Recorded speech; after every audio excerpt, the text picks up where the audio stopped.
is the call and a roll call.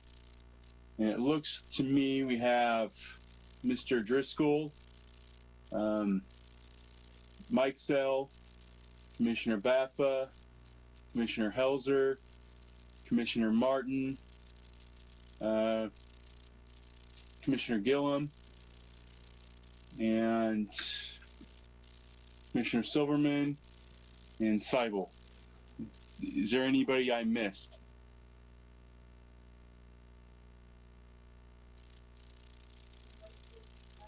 Okay. All right. So if Margie could confirm that we have met all of the Kansas Open Meetings Act that's required with all of our notifications, then we can move on to the minutes, and I'll hand it over to Mr. Silverman. So Margie, can you confirm that we've met all of our Open Meeting Act requirements?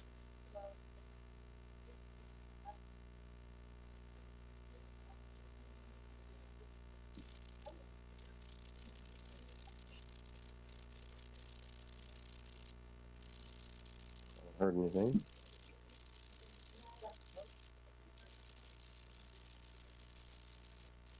Okay, it looks like she was assisting Mr. Andrew, and Mr. Andrew is joining us now. Well, I will confirm because I know that we did everything we needed to do. So what we'll do is that'll take us to item 2.1, and I'll let you kind of talk about that and move forward from there, Mr. Silverman. Okay. Well, good afternoon, everybody. Welcome back. So we're looking at minutes. Yeah, we're looking at minutes. Where we issued the minutes, I looking. Okay, they're at the back of the packet that was sent out. Any corrections or notable anything that we missed in the minutes, folks?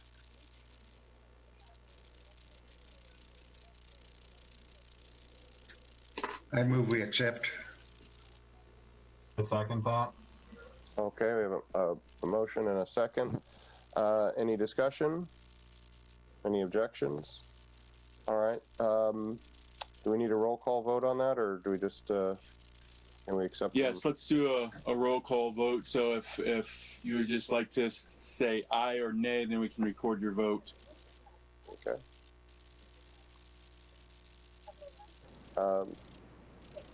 You want to call off the names, or?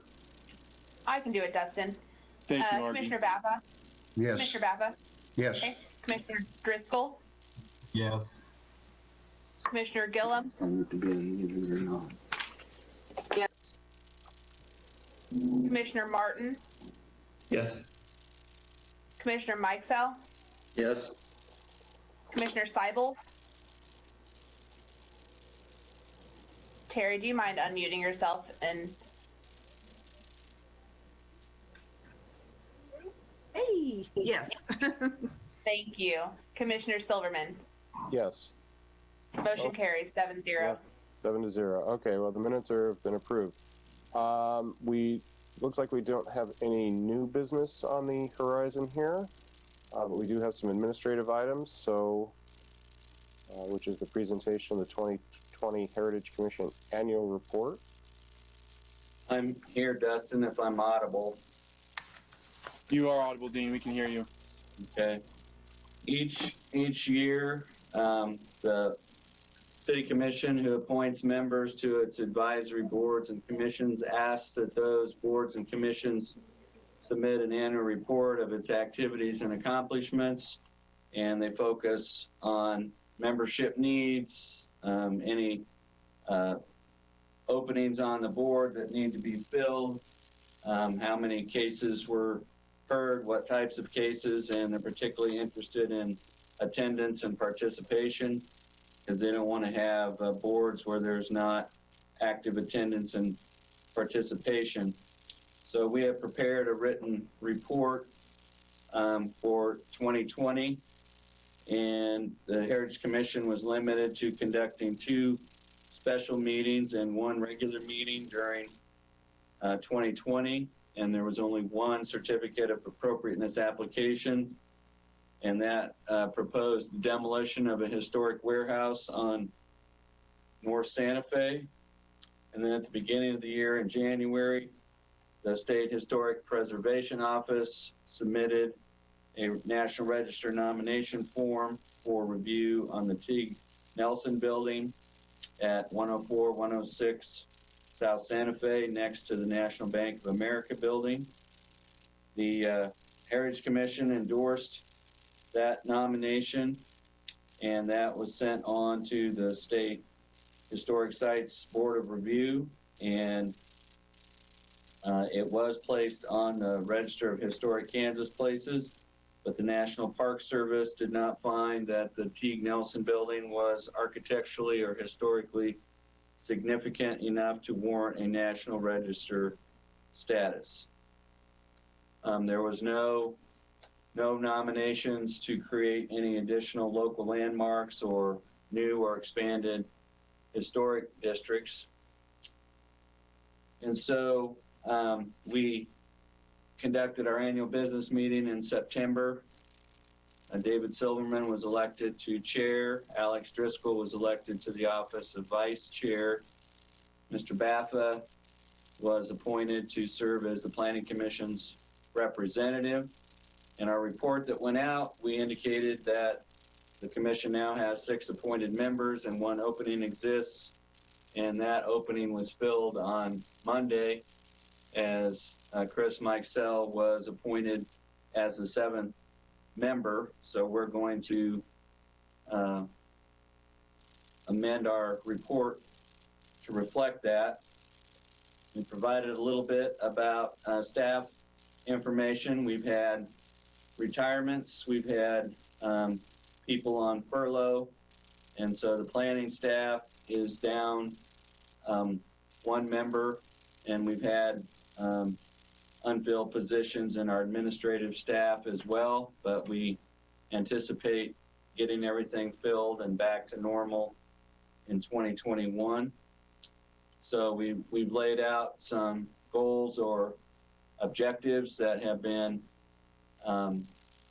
discussed by the Heritage Commission at previous meetings, and one thing we'll follow up on and we'll have to have dialogue with other parties on is continued discussion about the viability of creating a downtown Santa Fe historic district. And then we've had discussions about working with the National Park Service to get the August Bondi gravesite in the cemetery added to the Underground Railroad historic sites inventory. And we've been having some information exchanges with the National Park Service office in Omaha. The main thing we'd like commission members to look at is our record of attendance and your terms of appointments, just to see if that reflects everyone's understandings. And then we have an exhibit that has what we have for everybody's addresses and contact information. That will be needed to be updated to add Mr. Mikesell to that. But if board members receive that and there's any changes or updates or errors, if you could communicate that to Margie, then we'll keep our roster up to date. But after your Maggie is missing.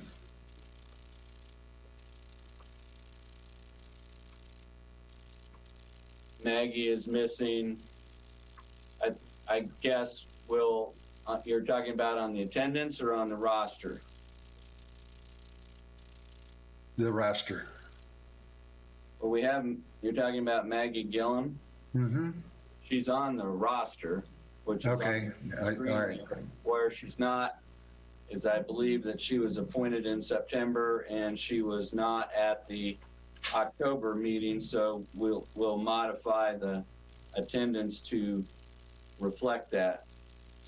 But after your review and any discussion, additions, corrections, the appropriate thing would just be a motion to forward this report to the City Commission on the Heritage Commission's behalf. I was just going over the minutes from our last meeting, and we had some discussion about the old hospital. I was trying to figure out if we had figured out why the National Park Service was taking so long with the National Register nomination.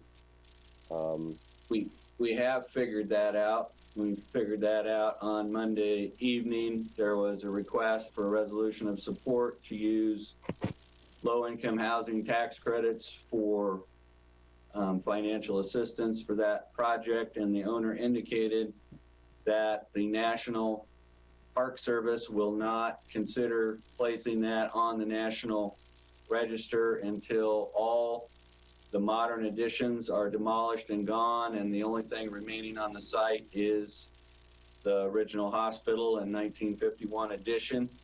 And so they will not place the 1914 hospital and the 51 addition on the National Register till all the modern additions have been removed. And that's what held this up for 18 months? That is what continues to hold us up, because we've not had, when you have situations like the National Bank of America building or the Right. Leap building or things, there you are taking a building as it is that was historic and unchanged and designating it.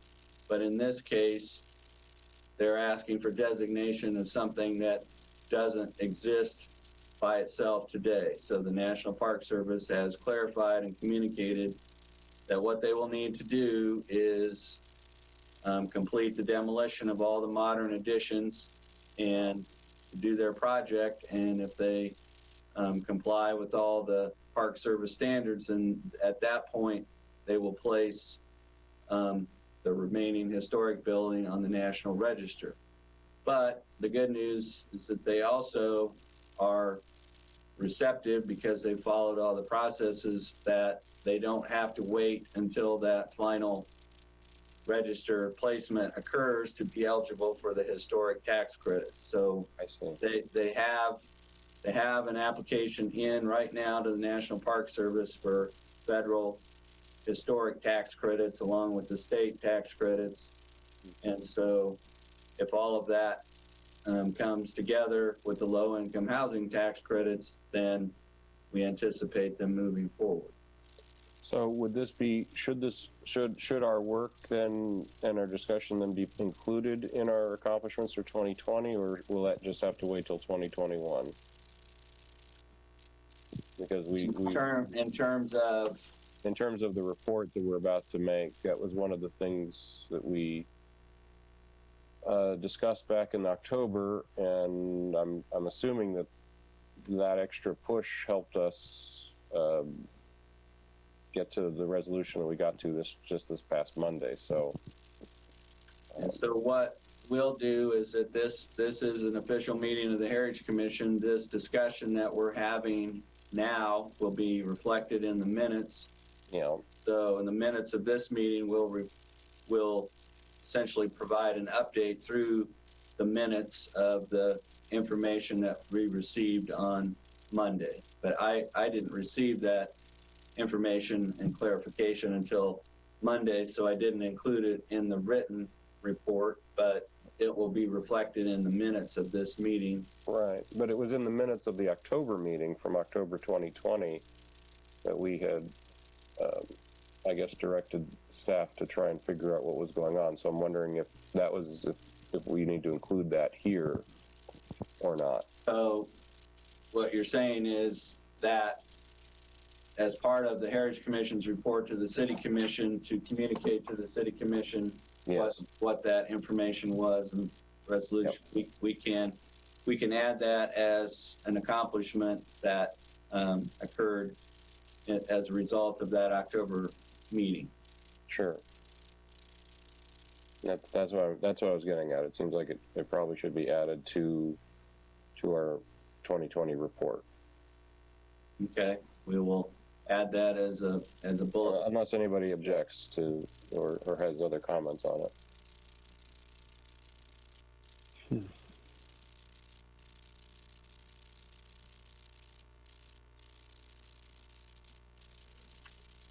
And we were also, I'm looking through activities and accomplishments. There's no mention, let's see, maybe I missed it.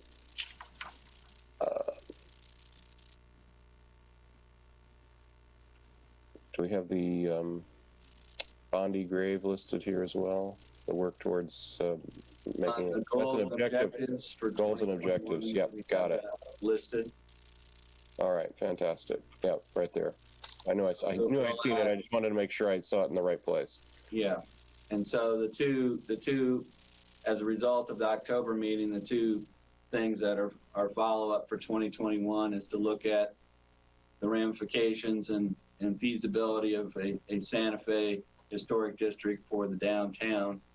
And the reason for that is because right now we've got building owners that are doing it on a building by building basis so they can avail themselves of tax credits. And in other communities like Ellsworth and Abilene, you have all the downtown business owners, building owners potentially eligible for that because the entire Main Street is a historic district. And if you have a property that's in a historic district, you're already potentially eligible and you don't have to seek an individual designation. So that's what we'll try to get discussion on. Right. And then continue to work with the Omaha office of the Park Service on the Bondi grave site. When was the Stiefel Theater tower brought before us? Was it? I thought it was 2020, but It was in 2019. Okay, because it was mentioned in the It was. last minute. It was completed, and there was a dedication and all in 2020. But the review by the Heritage Commission occurred in 2019. But that certainly the completion of that could be listed as a 2020 accomplishment. The fact that that was completed and carried through as planned, that would be accomplishment as well. Thank you. So that's all I've got. Does anybody have anything else that they want to add to our letter to the city? I move we accept the report. As amended, or Yes, as amended. Yeah, we'll amend it to reflect the information on the St. John's Hospital and the completion of the Stiefel Theater Tower. do I have a second? I'll second that. All right. So let's take any further discussion or comments or questions? If not, we'll take a roll call vote on forwarding the annual report. So Commissioner Mike Sell, Yes. Commissioner Baffa, Yes, Commissioner Driscoll, Yes.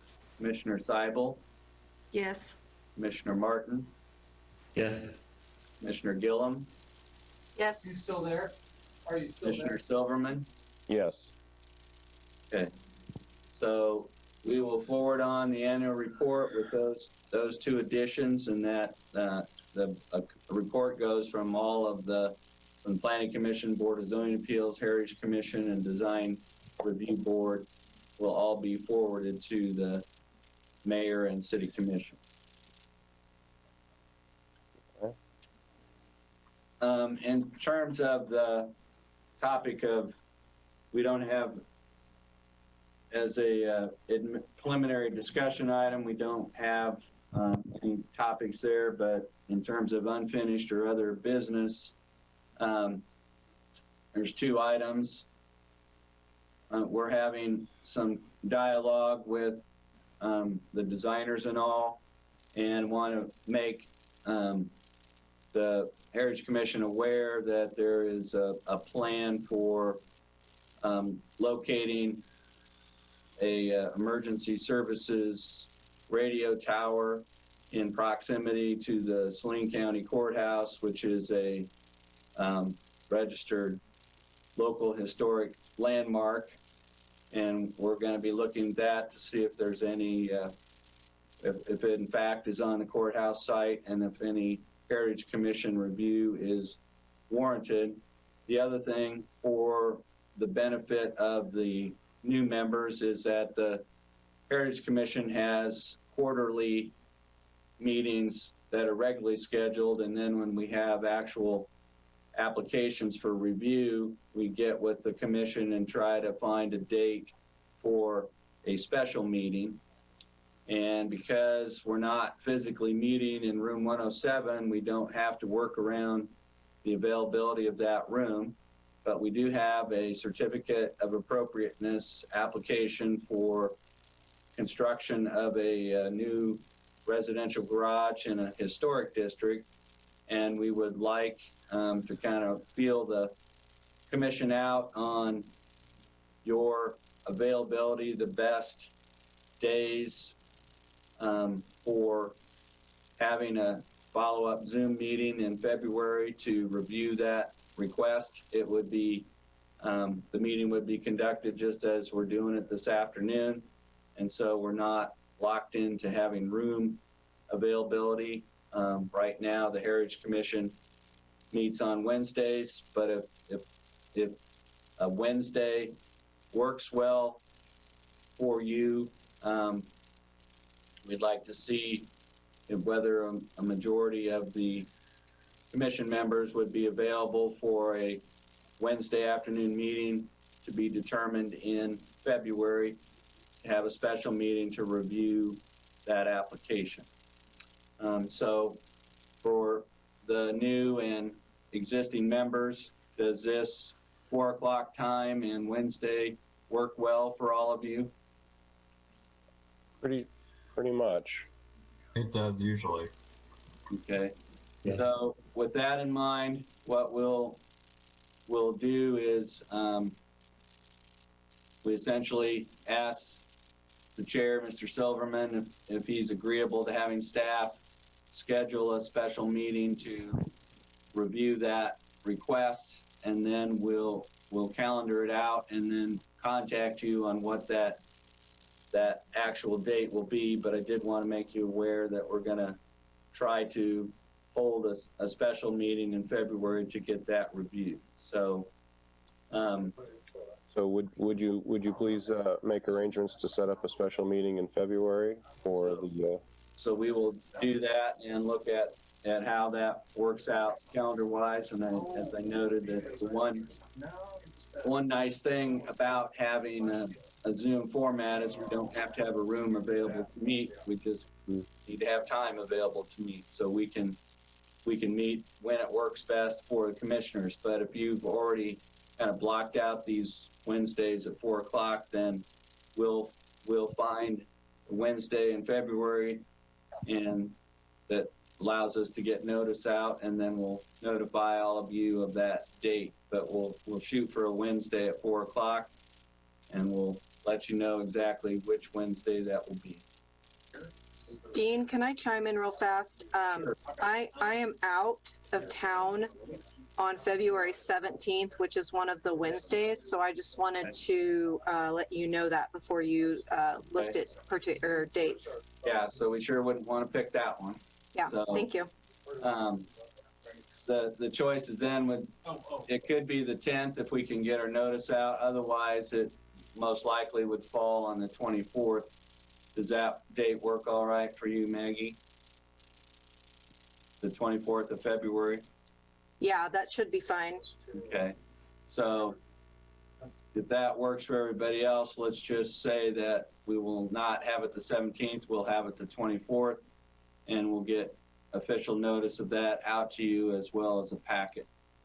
Did everyone receive their packet electronically okay, and that worked for everyone?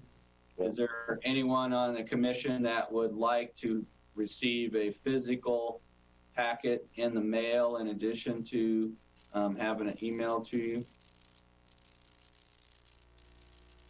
I would like to have a hard copy. Okay.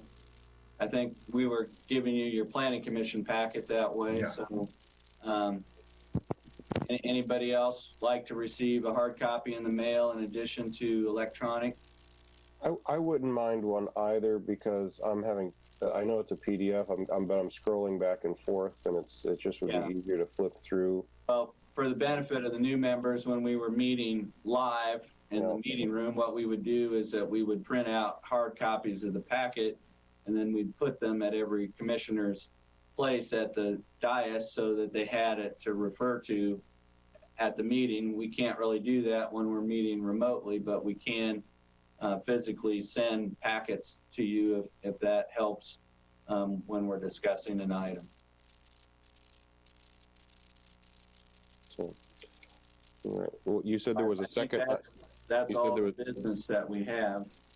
Well, I would like to welcome our newest member, Chris Mixell. He says he just got notified yesterday because the appointments were approved at Monday's city council meeting. So welcome aboard. It's maybe one of the quickest turnarounds we had. We didn't really have much time to get Chris an orientation or give him much anything other than say, hey, we're having a meeting Wednesday. So welcome aboard. Thank you very much. All right. So was that everything we had in the non-listed unfinished or other business? Yeah, that was the only thing. Each of our agendas has a public forum space, and we'll check with Dustin to see if any members of the public have joined our meeting or want anything to address or bring up with the commission. We have anybody, Dustin? We do not have anybody, but if there's anybody watching on Media Connection, Salina Media Connection,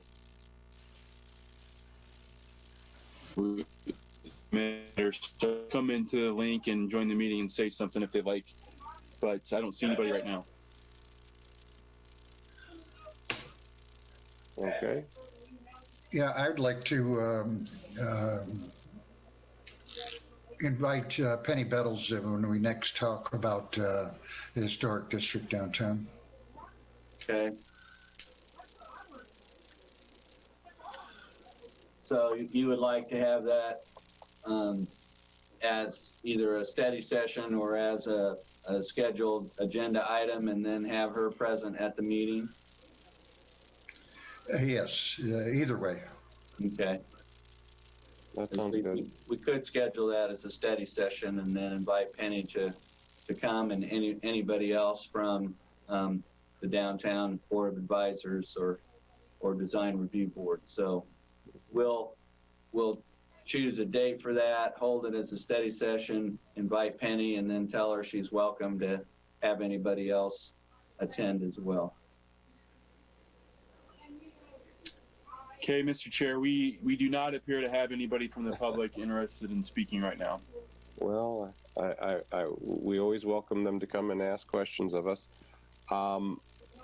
With that, then, I guess, do I have a motion to adjourn? So moved.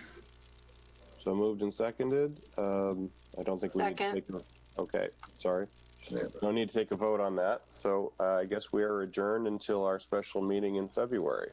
Yep, and that'll be February 24th, Wednesday at 4 o'clock, and you'll get a packet on that. We have an application with good information submitted, and so we'll get that out in advance of that meeting for your review. All right, add that to your calendars, folks. All right, thanks everybody joining, and looked like Zoom worked for you all, and so we appreciate you joining the meeting. Fantastic. Yeah, a little bit of a hiccup. Bye, everybody. Take care. All right, thank you.